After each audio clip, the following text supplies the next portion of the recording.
Good evening, YouTube. Needlebender785 Ohio with another fun video. This is episode number 2 in the series of the 5cx1500 multi-band ham amplifier. This is got this thing started a couple of days ago. Got the project started, I don't know, week and a half ago, but the build kind of started a few days ago. Got the capacitors. Now everything, a lot of these knobs are just temporary, just so I can play and tune with it. But the RF deck, got the ICA cabinet, and had to make a minor design change, and that had basically had something to do with space constraints. So originally this was going to be a desktop model, but as I started kind of building it, I realized that I'm going to make it a two-piece. So it's going to have another identical one of these cabinets, and that's where the power supply is going to sit. So it's going to be a nice two-piece on wheels. That's just going to be a lot better, a lot more space, and everything's going to be nice and tidy. So let's see what we got going on in here. We got we got our tube in place. Got a nice socket specifically designed for this tube. Got a chimney. Tube is in place. It goes in there like butter. Doesn't come out unless you twist it. Doesn't just fall out if you flip the deck over. Got a little parasitic suppression deal going on. Again, this is, I would say, permanent for the most part. Got a really nice blocker. 2 vacuum variables in there, as you can see. This one is 7 to 750, the one facing the tube, and this one's 7-1500, and that allows us to tune any band in here without having to pad or add additional capacitance. So kind of figured I'd do it that way. It's going to be a lot of knob turning, but not if you're switching from bands that are nearby, but could be a lot of knob tuning, but it's all really nice and slow turning vacuum. These are 24 turn vacuum variables, so you can really fine tune that band. Got a band switch for 6 bands, and this is going to switch. This is actually going to have a shaft extension and then a knob on the outside, the little shaft. So it's going to have a knob just like this, maybe bigger. I don't know yet. Maybe I'll use one of these knobs I got off of a capacitor, of an inductor or something like that. It's a nice knob. Had some test equipment here. Had to use some coils for practice here for tuning. So what do we have going on here? So right now we don't have the 80 meter band yet. That's just simply because I ran out of coil today. So we got it from 10 all the way through 40, and anywhere in between tunes perfectly. Obviously these wires are temporary. These are for testing. They're not going to be in place. This is just so I can hook up the band switch.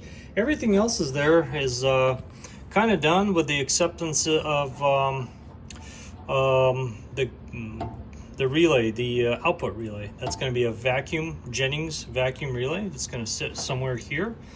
Right now we got that bypass with a piece of coax. That's actually going to be the actual coax, but it's going to go to a relay. The reason why we have done that is so we can play with our Nano VNA and get this thing in tune. This choke I bought, and this choke I actually wound myself. This is the glitch choke, and this is our plate choke. Plate blocking capacitor, 3,300 picofarads or 3.3 nanofarads, whichever way you want to look at it. Obviously nothing's hooked up to feed it because we're just testing. 3,000 ohms of emulated resistance, and that's all we have as a circuit. We're gonna have these nice straps once we're all set and done, going from each section there. So right now, as you can see, we have our 10 meters. We don't have, I did test 15 and 20. They're all in there. I got the taps marked, but they all tune just fine. So what we're kind of concerned is we wanted to find the end of the coil, and it's actually right here. and that's where our 40 meter band will actually tap into. I'm gonna have another one of these coils added tomorrow, and it's gonna go all the way to the end of the deck here, and it's mounted on these little ceramic insulators. So that's pretty much it as far as kind of started this build with the top of the deck first. Nothing really done on the bottom. That's kind of a repetitive process. It's a screen and grid power supply. I already have the boards made out. They're all the same as for my 5000, the GU43B. They're all the same boards, just set to different voltages. So that's really not a priority of mine. Probably get some of that done on Thursday, make another video. But in the meantime, let's take a look at our Nano VNA here. So right now we're sitting on the, there's only two connections, as you can see. We're sitting on the 40 meter band. We're gonna flip our Nano VNA on and see what we got going on. So we got a nice V going over here, which means we're in tune. And let's try to find where that tune is.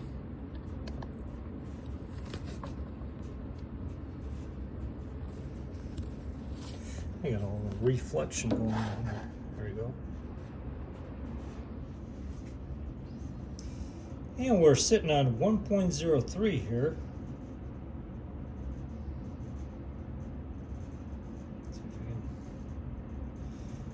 There we go. Well, anyway, let's see if we can null that out.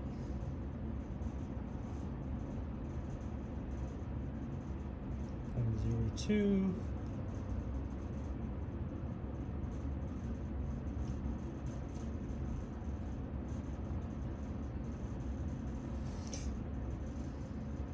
Obviously, I'm doing this for fun. There's no, in the real world, this is going to be by far more than acceptable. 1.01, my battery is actually dying, but you can see we're on the center of the 7.170, center of the 40 meter band there, and it will tune, I'll just demonstrate, it will tune lower, obviously.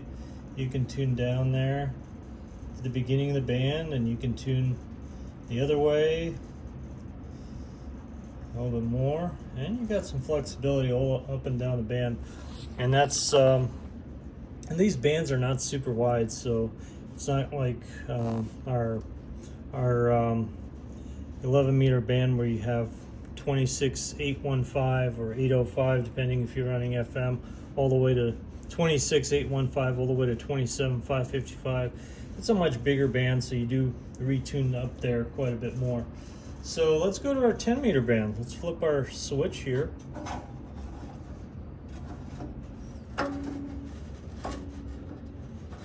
And change our parameters on this thing to demonstrate that.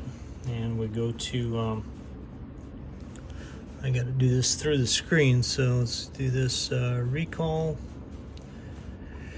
And we're going to go to here.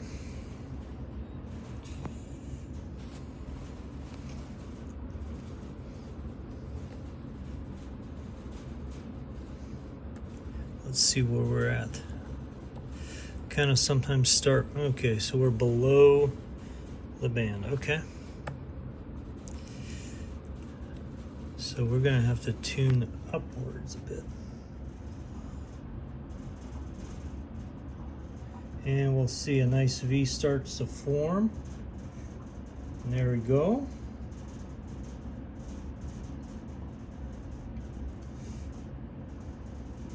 And let's pick a frequency in so we can kind of set one. Let's go to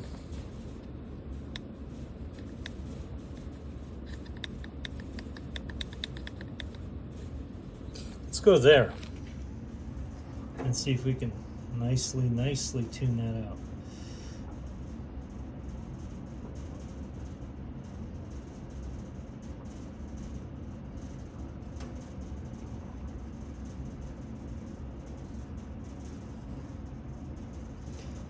Went a little bit past. We're going to come back there. Very nice cue there. Not too shallow, not too steep. And let's see if we can get zeroed in on that frequency there. Oops.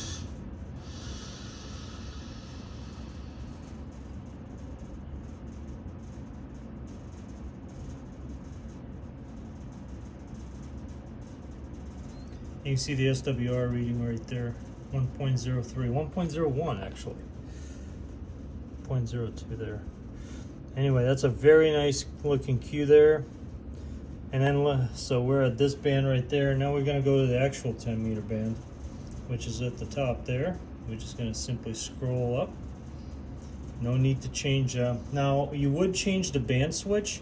Now the band switch is gonna be the same position, but on the bottom, so it will actually change the input, but it will not use like a different tap of the coil or anything like that.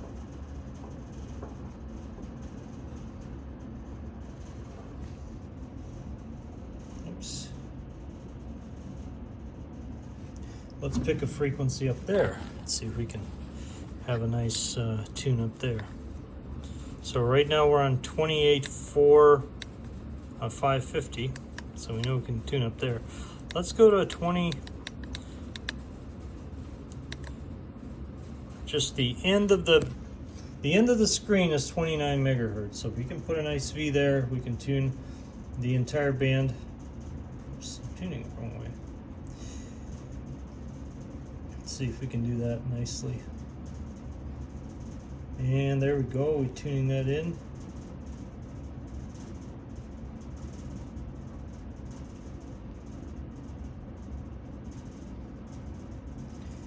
And tune well into the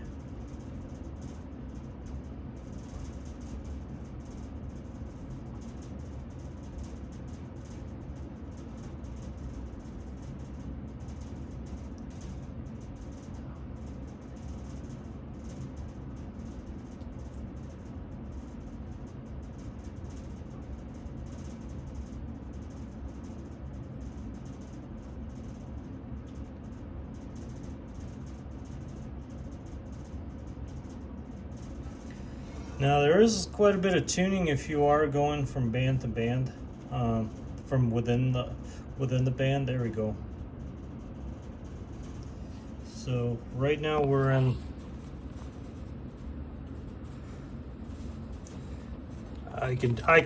My screen runs out of 29, but as you can see, let's see if we can go out, make the V go off screen there. There we go. 1.01, 1.00 on 28.970, which is kind of the end of my screen, but you can see you can tune deep into all the way through the 10 meter band. Anyway, just wanted to demonstrate that, and I've done this for the 15 meter band as well as the 20, anything in between 40 and 10 tunes just like it. It's just simply moving these taps and stuff, and I already figured out which taps give me a really nice looking cue and all that kind of fun stuff. As far as the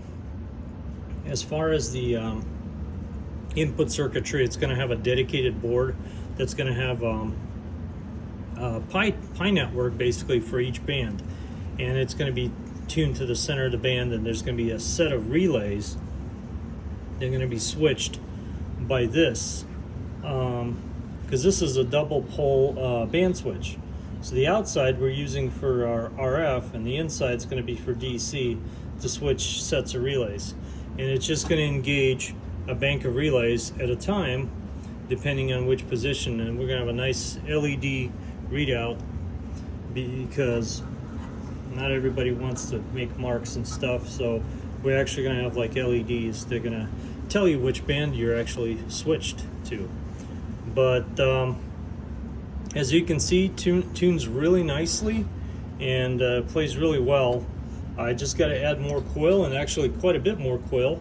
So we're almost to the half of the deck, so it's going to be another same length, same diameter coil. It's just going to be little connector there, and it's going to be another one of these standoffs, and it's going to be sitting right here, and that's going to be our 80 meter. There's not going to be any taps on that one, since this is 40 right here, and it's just going to add to it. And there's